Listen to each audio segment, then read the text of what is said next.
Ég veit ekki hvort það sé bara kannski eftir að við fluttum okkur hingað í þessa byggingu. Það líður mér eins og fólk segir miklu minna heldur en það var í svona stofunni. Er allir góði? Ég veit að nokkri voru hérna að spila Pokémon Go til 4 í nótt. Er allir vakandi og svona? Allir góðir? Ok, við skulum byrja þetta. Förum í fyrsta Korinthubréf. Við ætlum að halda okkur í öðrum kafla. Við erum í versum 11-16. Og við skulum bara byrja að lesa þessa yndislegu vers. Hver meðal manna veit hvað mannsins nema andi mannsins sem í honum er.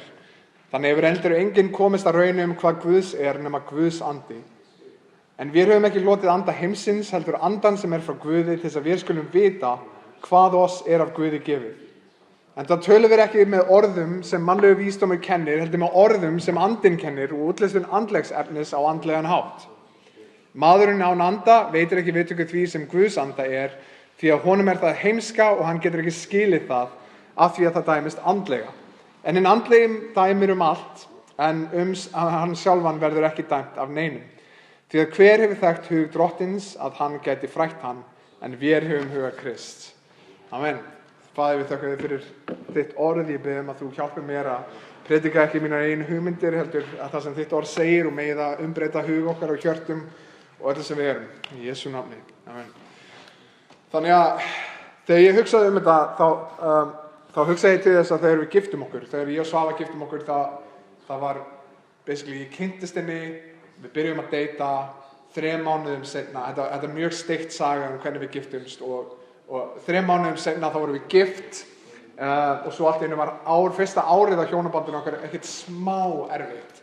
Og það sem við höfum núna gefið þess að gera að kenna fólki aðalega hvernig á ekki að byrja hjónaband. Þannig að við höfum fullt af mistökum sem við höfum lært rosalega mikið af og ef þið viljið fræðast þau þá með ég spyrja sögu af öllum mistökunum okkar.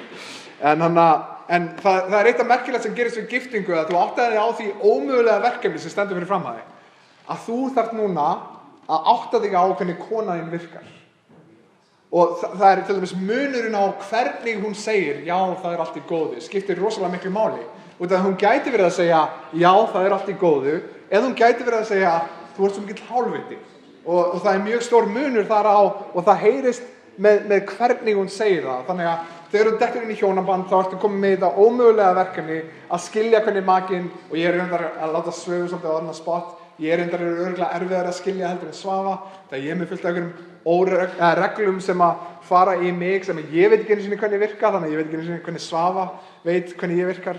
En allavega, þá er það, raunverulega verkefni okkar sem gift fólk að skilja hvernig makinn minn virkar. Og ég hélt alltaf því fram að þegar fólk sagði, já, sko, hvernig að samskipti eru lykilatriði í hjónabandi. Ég held alltaf að vera svona klysja að samskipti, þetta hljómar eins og einhver myndi bara segja sem að þekka einhverja, sem einhver svona ráð úr einhverjum serióskassa eða eitthvað leys. En það sem að ég komst að raunum að ég skil ekki konuna mína nema þá það að hún leyfir mér að skilja sig. Nema þá það að hún segir mér hvað raunverulega býr í hjartanu sínu eða hvað hún að hugsa í ýmsum kringumstæðum og þá fatta ég hvernig hún bregst við ýmsum kringumstæðum og sama með hana. Hún skilur mig ekki nema ég opna mig fyrir hvernig ég bregst við þessum kringumstæðum. Og reyndar hef ég í því að þegar hún spyr mig af hverju brostu svona við eða af hverju líður þér svona, að þá fatta ég loksins í fyrsta skipti hvernig ég virka. Það ég hef aldrei pælt í því, ég hef alltaf bara pirraður út af einhverju og aldrei pælt í af hverju ég er pirraður eða annað eins. Þannig að kona mín hefur virkilega hjálpað mér að skilja hvernig ég virka. En í seinustu viku þá var Kolby og hann var að tala við okkur og hann var að segja okkur að trú okkar var á traustum grunni. Og myndlíkingin sem Kolby notaði var þegar hann fór með dætur sínar uppi á Esjuna, við sáum dæturna sína á fremsta bekknum áðan. Þegar þau voru að fara niður aftur þá voru þau að labba niður á möl og dæturnar voru svona alltaf að detta og hann átti að passa að þær var ekki að detta og hann upplifði sig mitt á þeim stað að hann var líka á möl. Hann var líka að passa að hann væri sjálfur ekki að detta og eiginlega meira að passa upp á það að hann myndi ekki detta og rífa dætur sína niður með sér. Og þannig að hann talaði að til þess að við getum hjálpað öðrum þurfum við fyrst að vera á grunni þar sem við getum hjálpað öðrum. Þannig að þú getur verið kristinn hér inni og við getum verið kirkjan hér inni og við getum sagt ok, verkefni okkar að vera salt og vera ljós, en hvernig ætlum við að vera salt og hvernig ætlum við að vera ljós? Ef við erum bara einblína okkur að vera að finna grunn sem að við getum reynt að halda okkur upp á, og ef að grunnur okkar er ekki stöðugur, hvernig getum við verið salt og hvernig getum við verið ljós? Og þannig að trú okkar, það sem að talaði í seinustu viku er að hún byggist ekki upp á persónuleikum manna. Þú veist, Guði sé lof, annars var þessi kirkja örugglega tóm. Flottar ræður skipta ekki máli.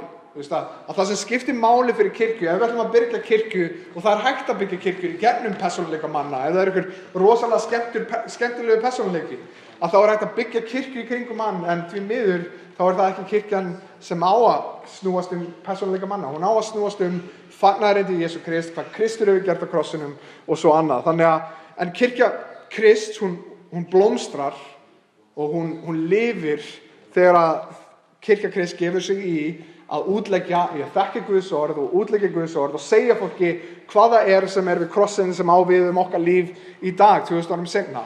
Og í dag þá legg ég mig við að predika vel, en á sama tíma þá átta ég mig á því að ef ég predika illa í dag, þá er það ekki trú ykkar sem hrynur, út af því að ég veit að okkar kirkja er ekki byggð á hversu vel ég predika, heldur hver boðskapurinn er sem við predikum.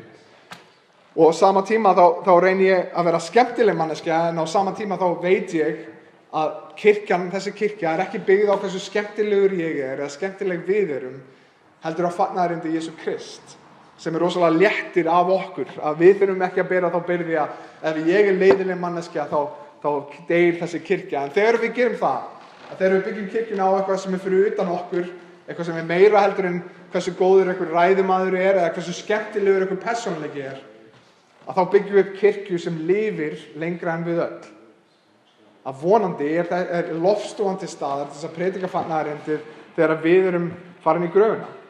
Að þegar börn okkar eru fullorðin og þegar barnabörn okkar eru fullorðin, þá vonandi stendur ykkur í Lofstofan Baptistakirkja, Lofstofan Baptistakirkja kemur og hittir saman og lofar Guð og heldur áfram að opna reikningarnar, skilja hvað reikningarnar segja, og úr frá því að þá gefur Guð líf. Og þá í seinustu viku þá var Páll að minna okkur á hvað hann byggði ekki trú sín á. Þannig að þetta skrifa fyrir Grikki fyrir 2000 árum, og það sem hann var að segja, hann minntist á að grunnur okkar liggur ekki í vísdómi manna, heldur leyndardómi Guðs. Og í seinustu viku þá var fullyrðingin að leyndardómur Guðs eru opinber okkur í versunum. Já, þannig að hann var að reyna að segja að leyndardómur Guðs er nú okkar. Og við fáum að vita hver leyndardómur Guðs er. Og í versunum í dag þá er hann að sýna okkur hvernig höfum við leyndardóm Guðs í höndunum okkar. Hvernig er það að við höfum fengið þennan leyndardóma, að Guð hefur látið okkur fá sinn leyndardóm? Og þannig að það er punkturinn okkar í dag, aðalpunkturinn er þessi, hvernig Guð hefur opinberað okkur leyndardóm sinn, er aðalpunkturinn predikunarinnar í dag. En við byrjum bara á þessu 11. Við lesum: hver meðal manna veit hvað mannsins er nema andi mannsins sem í honum er. Þannig hefur heldur enginn komist að raun hvað Guðs er nema Guðs andi. Þannig að það er mynd á leyndardóm Guðs og manna, að andi Guðs þekkir dýpi Guðs og andi mannsins þekkir dýpi mannsins. Og ég hugsaði til þess að ég las þetta vers Scrooge. Ég veit að kona mín elskar að horfa á Scrooge á jólunum. Er einhver sem horfir á Ebenezer Scrooge og hans leiðinda að hitta andan og allt það? Já, ok, það er einninni. Ok, alltaf Scrooge er þessi leiðinda gæi á jólunum sem er ótrúlega nískur. Og ég man eftir þessari senu þar sem hann lappar strætin og hann sér svona inn gluggana og inn í búðirnar og inn í kaffihúsinu og allt það. Það er fullt af fólki í samfélagi með hvort öðru. Það er fullt af fólki að fagna jólunum og hann einn er einhvern veginn að svona grömpi og vill ekki að neitt sér fyrir sér og leitast eftir því að bara komast heim eins fljótt og hann getur. Og hann lappar einsam strætin þrátt fyrir að hafa val á samfélagi nánast á hverju einasta horni. Og það sem Páll hann minnir okkur á, einfaldan sannleik, og sá sannleikur þessi: enginn veit hvað í okkur býr nema andi þeirra manneskju. Þannig að meira sem ef við tökum til dæmis meðlimakerfi okkar, að það sem við getum sagt með meðlimakerfi okkar er að við trúum því að það lítur allt út fyrir að þú sért kristinn. Og þannig að til dæmis ef þú ætlar að vera meðlimur í þessari kirkju þá þarftu að sýna ávexti þess að þú sért kristinn. Að þú elskir Guð fremur en synd og þú elskir reikningarnar, að þú sért sjálfur að gefa þér tíma til þess að vaxa í trúnni, að þú sért að leiða fjölskylduna þína í tímum til þess að vaxa í trúnni. En meiri segir meðlimakerfi kirkjunnar, þá getum við ekki sagt allir okkar meðlimir eru 100% kristnir. Þú ert meðlimur svo lengi sem þú sýnir ávexti þess að þú sért það, ummerki sem sýnir fram á að hjarta þitt standi á réttum stað. En þú einn getur verið fullviss hvað gengur á í hjartanu þínu. Það gæti verið að þú lifir öllu þínu lífi að mæta á samkomur, lesa Biblíuna þína hver einasta degi og þú hatar það allt. Það er ekki gleði í neinu sem þú gerir. Þú elskar ekki að koma saman með öðrum kristnum en þú lætur það líta út allt þitt líf eins og þú sért kristinn. Og hann minnir okkur á, Páll hér í 1. versinu, vers 11, hann minnir okkur á að andi Guðs þekkir dýpi Guðs og andi mannsins þekkir dýpi mannsins. Páll segir að enginn kemst í raun hvað Guðs nema Guðs andi. Og þannig að ef þetta væri bara endurinn fyrir okkur í dag, ef við myndum segja bara amen, takk fyrir að koma, hafið þið góða viku, að þá er þetta mjög þunglyndar fréttir fyrir okkur. Ef að endurinn á sögunni væri sá að Guðs andi einn veit hvað í Guði býr, þá er það mjög slæmt fyrir okkur. En Guð sé lof, þá heldur sagan áfram og við sjáum í versi 12. En við höfum ekki lotið anda heimsins, heldur andan sem frá Guði, til þess að við skulum vita hvað oss af Guði gefið. Þannig að ekki lengur aðeins andi Guð sem veit hvað í Guði býr, heldur öllum þeim sem andi Guðs gefinn. Og samkvæmt til dæmis í Efesíusbréfinu í 1. kafla, þá það allir kristnir. Ef þú ert kristinn hér í dag, þá ert þú með heilagan anda í þér, þá það hann sem hefur sannfært þig synd þína og réttlæti Guðs og dóm Guðs. Og í opinbera þekkingu anda síns, þá Guðurinn að opna dyr fyrir samfélag, fyrir okkur við Guð, fyrir syndugar manneskjur, Guð í fullkomnu rétti til að greiða leið fyrir eyðileggingu og endalok okkar, greiði fremur leið í samfélag. Þannig að hann í réttlæti sínu hefur fullan rétt til þess að segja þið hafið valið að njóta míns ekki, að lifa ekki fyrir mig, að vilja mig ekki og ég ætla að gefa ykkur nákvæmlega það sem þið eru búin að biðja Fullkomnan rétt til þess. Og í staðinn þá segir hann, ok, með 100% skylda ástæðu í huga til þess að loka á samfélag, þá opnar hann fyrir samfélag í náð og miskunn sinni. Og í visku sinni þá þekkir Guð anda okkar, en spurningin er einhver annar sem þekkir anda þeim? Þú veist, ef við horfum bara á þessi 2 vers og við hugsum, hvað það fyrir mig? Og þetta þetta ekki aðal punktur versana í dag, en hvað það sem við getum lært af versanum í dag? Þá kannski góð spurning fyrir okkur að spyrja okkur, þekkir einhver annar hjarta mitt? Jafnvel að þú ert í hjónabandi, jafnvel að þú ert hluti af kirkjunni, þekkir einhver annar hversu djúpur þú ert og hvað þú ert að hugsa, hvað raunverulega býr inn í þér. Við sjáum hér hvernig Guð, hann opnar fyrir samfélag með því að opinbera visku anda síns fyrir þá sem eru hans.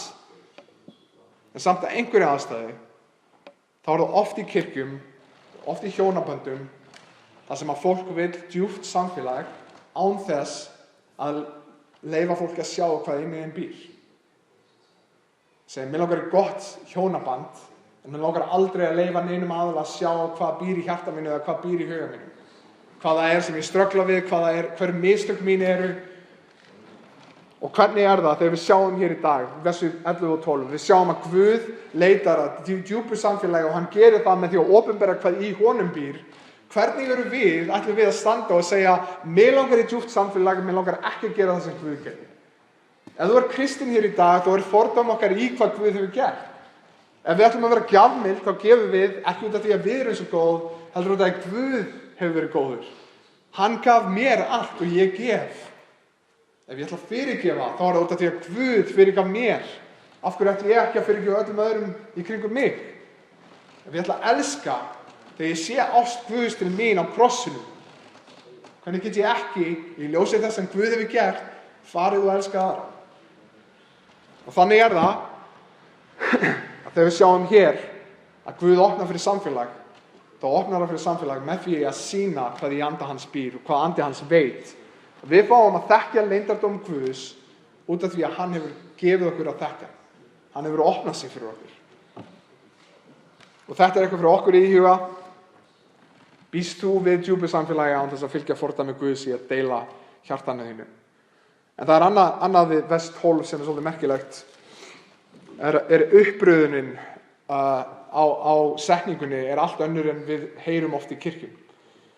Oftast tala fólk að viska okkar, að við löbbum inn í kirkjum, að eitthvað gerist í okkar lífum og við með visku okkar, við áttum okkur á að við þurfum á Guð að halda, og þegar við erum búin að átta okkur á að við þurfum á Guð að halda, að þá kemur Guð og gefur okkur bónus sem andi Guðs. Að það hann sem kemur inn í líf okkar og þá erum við svona hjálpar hann okkur á restina trúargöngun okkar. En það sem við sjáum í versi 12 allt önnur saga. Hann gefur andan sinn til þess að við sjáum sannleika Guðs. Þannig að við lesum í versi 12, en við höfum ekki hlotið anda heimsins, heldur andan sem frá Guði, til þess að við skulum vita hvað oss af Guði gefið. Þannig að vandamál okkar ekki að það erfitt að fatta leyndardóm Guðs. Að hann sé svona einhvers staðar þannig úti, en við þurfum bara að finna hann bak við eitthvað stein og sá steinn mjög lítill og það þarf mikið að vinna til þess að finna leyndardóm Guðs. Heldur vandamál okkar það að ef Guð segir okkur ekki leyndardóm sinn með anda sínum, þá ómögulegt fyrir okkur að þekkja leyndardóm Guðs. Það rétt eins og til dæmis ef í hjónabandi mínu Svala geti hagað sér á einn hátt allt okkar líf, en ekki sagt mér að hún hati eitthvað sérstakt sem að ég geri eða segi mér hvað að bögga hana, að þá get ég haldið áfram allt mitt líf trúandi því að hún horfi á dæmið nákvæmlega eins og ég horfi á dæmið. Ég get ekki skilið hvað í hjarta konuna mína býr nema hún segir mér frá því. Og þannig það að leyndardómur Guðs ekki ómöguleg, ekki svona erfitt fyrir okkur að fatta, heldur það ómögulegt fyrir okkur að fatta ef að Guð opinberar okkur ekki leyndardóm sinn. Þannig að rétt eins og ég skil ekki hugsanir hennar nema hún útskýrir þær, þá mun enginn skilja sannleika Guðs nema hann opinberar hann. Og niðurstaðan þessi, við getum ekki einu sinni hrósað okkur fyrir okkar eigin trú. Ég get ekki einu sinni sagt, ok, Guð frelsaði mig af náð fyrir trú, en ég á allavega trúna. Eina ástæðan fyrir því ég hef trú í dag út af því að Guð hefur opinberað sjálfan sig. Út af því að ég hef eitthvað til að trúa á. Þannig að ég get ekki einu sinni hrósað mér yfir mín eigin trú. Og við trúum því að einungis Guð hefur opinberað sig. Og þetta vers ekki einungis, þetta ekki bara eitthvað hugmyndafræðilegt. Þetta ekki eitthvað svona, ok, Gunni, nú ertu komin í einhverja pælingar sem hafa engin praktísk áhrif á mitt líf. Þetta hefur praktísk áhrif, til dæmis á hvernig við boðum trúna okkar. Þú veist, eins og meðlimafundunum á mánudaginn, þá var gott að heyra mikilvægi bænar. Að hvað við segjum við manneskuna skiptir engu máli ef að Guð lífgar ekki manneskuna við. Ef að orð mín flott og ræða mín fullkomin og manneskjan heyrir fullkomlega hvað ég að segja, ef að Guð gerir ekki eitthvað, ef að Guð opinberar ekki leyndardóm sinn, að þá ég að klúðra öllu. Þannig að bæn okkar skiptir nákvæmlega jafn miklu máli og hvað við segjum við manneskuna. Að biðja Guð, viltu snúa hjarta þeirra, viltu gefa þeim visku til þess að fatta hvað þú raunverulega hefur fyrir þau, jafn mikilvægt og að tala. Þannig að í versi 13 þá höldum við áfram og það nákvæmlega það sem Páll fer út í hér í komandi versi, í versi 13. Sjáum, en þá tölum við ekki með mannlegu orðum sem mannlegur vísdómur kennir, heldur með orðum sem andinn kennir og útlistun andlegs efnis á andlegan hátt. Og líklegast hefur Páll í huga þegar hann tala vísdóm mannanna, og þegar hann að tala við Grikki fyrir 2000 árum, ekki Íslendinga, 2016, þá hefur hann líklegast í huga grísku, það var svona mælskulist sem átti sér stað þá. Þeir voru gæjar sem fengu borga fyrir að tala.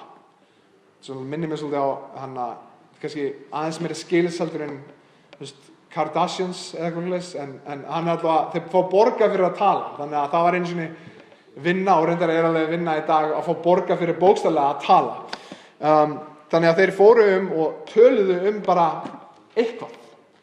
Það var bara, ok, hvert málefnið, og ég á að vera undirbúinn til að tala hvaða málefnið sem og þessi grísku mælskulist var mjög fólk horfði upp til þessa ræðumanna frá Grikklandi og þeir fengu vel borgað fyrir að halda ræður út alla bæ. Og Páll, það merkilega við Páll að hann kom ekki sem einhver svona Grikki til að sýna hversu góður hann var í að gera ræður. Hann kom ekki til þess að sýna hversu flottir hæfileikar hans voru eða hversu mikil viska hans var eða hversu stór orðaforði hans var, heldur kom til þess að boða boðskap sem breytti lífum. Hann var ekki að leitast eftir hrósum að fólk myndi segja sér, vá hvað þú stóðst þig vel í að tala í dag. Hann var að segja, mér langar að sjá líf þitt og hjarta og hug breytast fyrir það sem ég var að segja, ekki hvernig ég sagði það. Hann kom með annars konar visku, guðlega visku. Og það sem heimurinn þarf í dag, held ég og þá, er ekki meira fólk sem hljómar eins og hann, heldur fólk sem stendur og predikar visku Guðs í heimi sem að drukkna í heimsku sem dulið sem speki. Það er fullt af hlutum í þessum heimi sem hljómar eins og speki og sem fólk lofar sem speki, sem fólk dáist af, en er heimska dulin sem speki. Og þetta var satt fyrir Grikki fyrir 2000 árum og þetta er satt fyrir Íslending í dag. Hann gaf sig að kenna þeim það sem andinn kennir.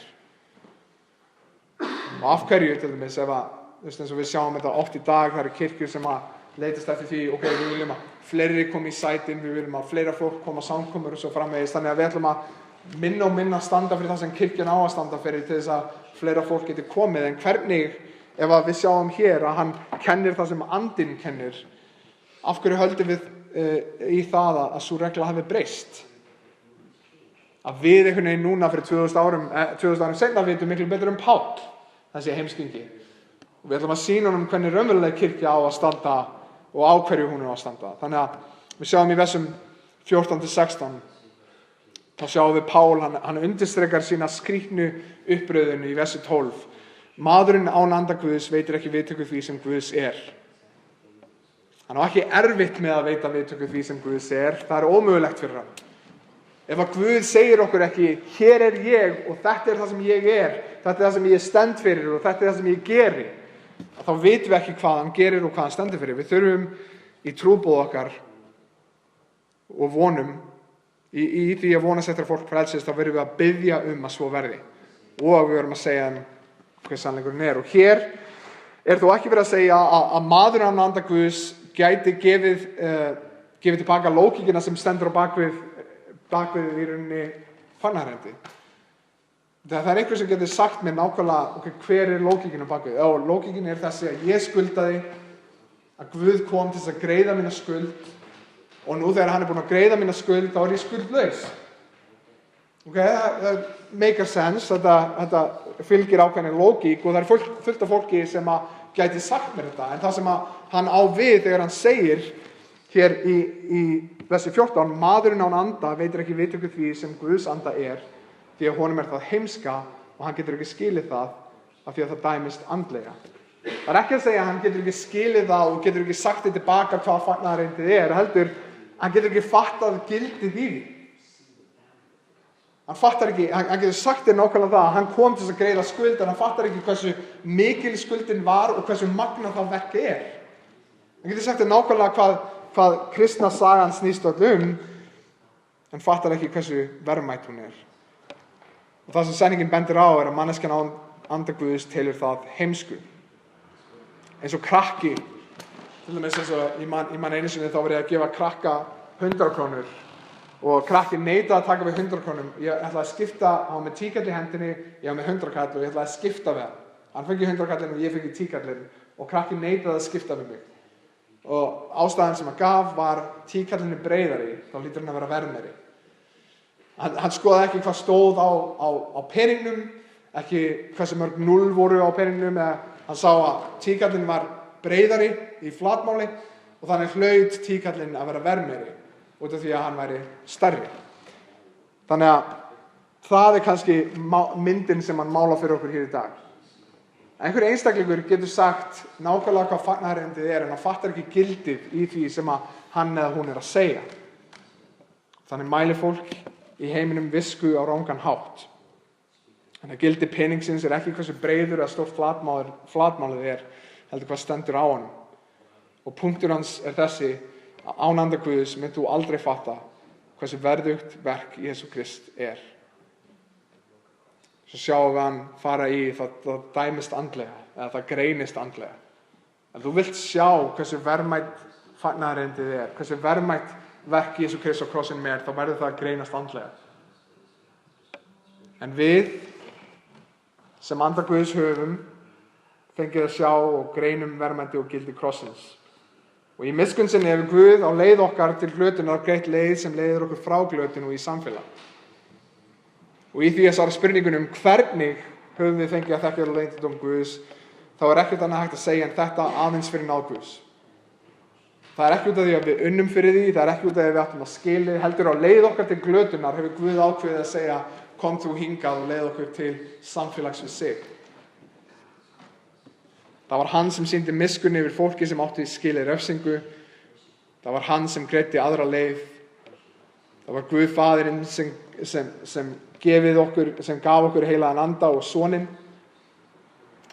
Og það er Guð heilagur andi sem verkar í okkur til þess að sjá gildi í verki Guðs sonarins.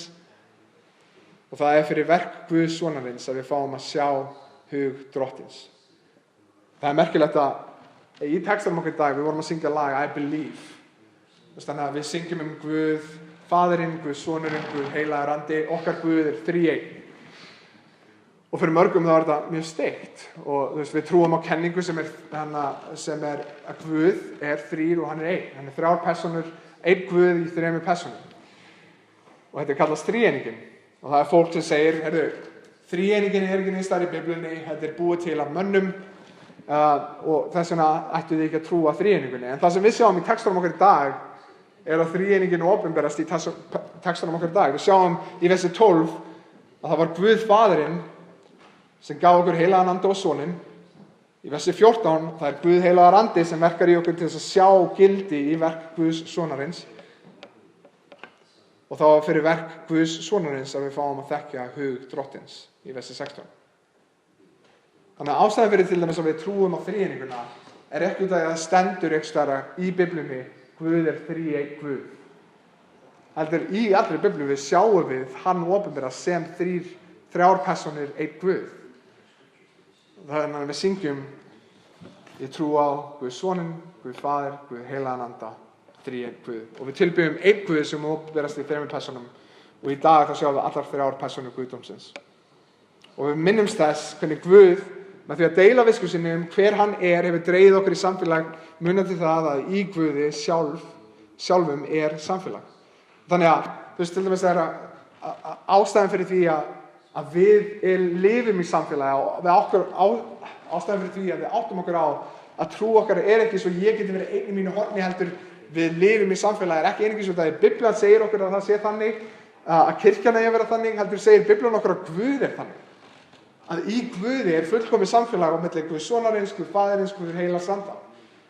Og þannig að hann skapar okkur í sinni mynd og hann skapar okkur með þann tilgang að lifa í samfélagi eins og hann sjálfur lifir í samfélagi og hann skapar okkur þannig. Og úr því þá tilbyggum við þríeina Guð, þá getum við sagt ekki einungis að hann hafi sýnt ást, heldur að hann sé ást. Það er málið að þegar við tilbyggjum þríeinan Guð, þá sýnir hann ekki bara ást, þá er hann ást. Hann byrjaði ekki bara að elska þegar hann skapaði eitthvað til þess að elska, heldur áður en hann skapaði eitthvað yfir höfuð, þá voru fullkomin ást í honum. Þannig getum við sagt að Guð er ást, ekki bara að hann sýni ást.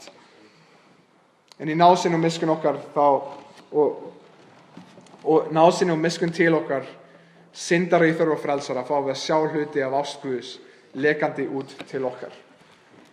Og seinasta punkturinn er þessi, leyndardómur Guðs hefur opinberast okkar vegna til þess að Guð hefur opinberast, út af því að Guð hefur opinberað sig fyrir okkur.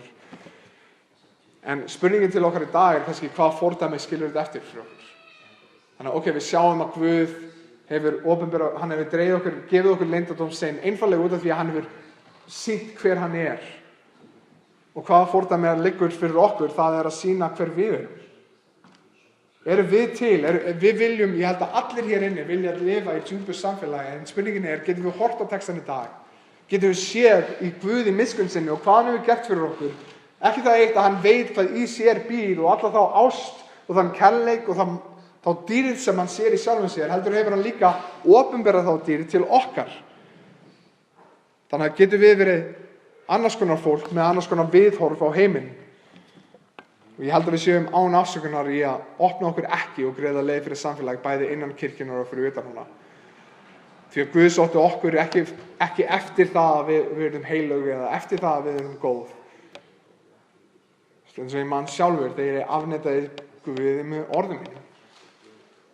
Ég sagðist ekkert vilja hafa með Guð, en Guð kom til mín. Það það sem magnað, að þegar það fordæmi okkar, þá höfum við aldrei afsökun til þess að leitast ekki í samfélag.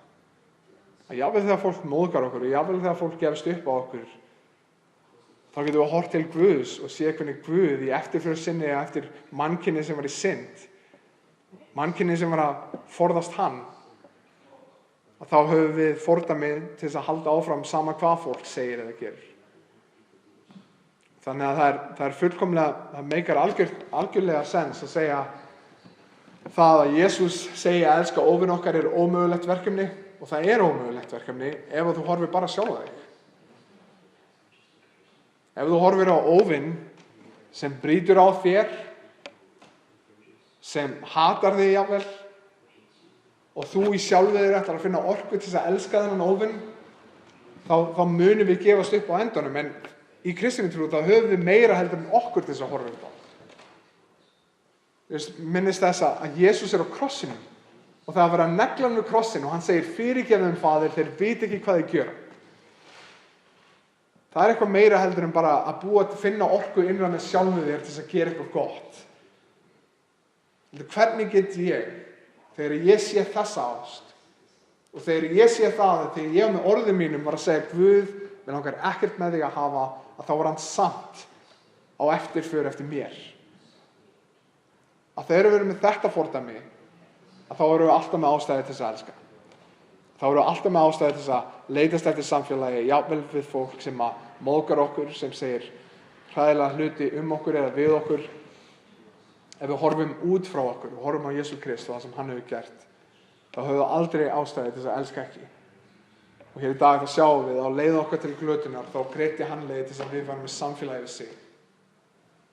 Með 100% gildar ástæður til þess að sleppa því yfir höfuð og leyfa okkur bara að finna eyðileggingu okkar allra. Þá hefur Guð opinberað sig svo við myndum sjá hann. Þannig að skulum biðja á þess að syngja. Faðir, við þökkum þér fyrir náðin og miskunn. Við þökkum þér fyrir Drottin á leiðinni til okkar bara tortímingar, Drottin, þá hefur þú bjargað okkur.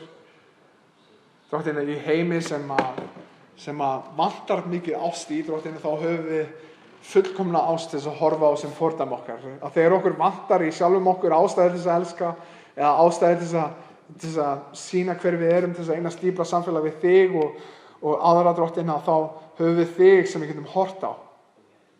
Drottin, við þökkum fyrir það að við fáum að höndla leyndardóm þinn, fyrir það að þú hefur opinberað okkur hver þú ert í orðið þínu, Drottin, og megum við vera fólk sem gefur sig í að þekkja þitt orð, gefur sig í að vera spennti við því að fá að þekkja hvernig þú hefur opinberað okkur og hver þú raunverulega ert, og leyfum því að hafa áhrif á hvernig við tölum við fólk og hvernig við elskum og hvernig við fyrirgefum og hvernig við elskum jafnvel óvin okkar. Drottin, ég játa það að við erum öll syndarar, við höfum öll klúðrað, við höfum öll farið afvega. Drottin, við þökkum þér fyrir að okkar réttlæti er ekki fundið í okkar eigin verkum, heldur í því sem að þú hefur gert fyrir okkur. Drottin, ég bið þig að þegar við förum í þessa viku og þegar við eigum samfélag við hvort annað og við tengist fólki fyrir utan kirkjuna, við megum leitast eftir því að opinbera hver við erum. Og í því að opinbera hver við erum, þá opinberum við, ef við erum þín, Drottin, þá opinberum við hver þú ert og hvað þú hefur gert í okkar lífi. Bið Drottin að gefa okkur tækifæri til þess að elska náunga okkar, til þess að deila fagnaðaröndunum með þeim sem eru í kringum okkur og fyrir það að þeir, og gefa okkur byrði til þess að biðja fyrir þeim. Og þeir sem heyri fagnaðaröndið megi ekki bara heyra lógíkina sem stendur á bakvið það, heldur megi sjá gildi þess. Að sjá í þínum krossi er það verðmætasta sem við getum nokkuð tíman átt í þessum lífi. Bið Drottin að varðveita okkur, ég bið að styrkja okkur, ég bið að hjálpa okkur að elska í öllum kringumstæðum og ég bið Drottin að fyrir okkar líf megi þú vera dýrlegur og hátt upp hafinn. Drottin, megi líf okkar ekki snúast okkar þægindi eða okkar dýrð, megi líf okkar snúast það að fólk megi sjá þig í verki okkar og orðum. Drottin, ég legg þessa viku, þennan mánuð, þetta sumar í þínar hendur. Bið Drottin að hjálpa okkur að elska þig vel Biðjum að hjálpa okkur að elska náunga og nágranna okkar vel. Ég bið Drottinn að við mögum ávallt vera keyrð áfram á fagnaðarerindinu. Í Jesú nafni. Amen.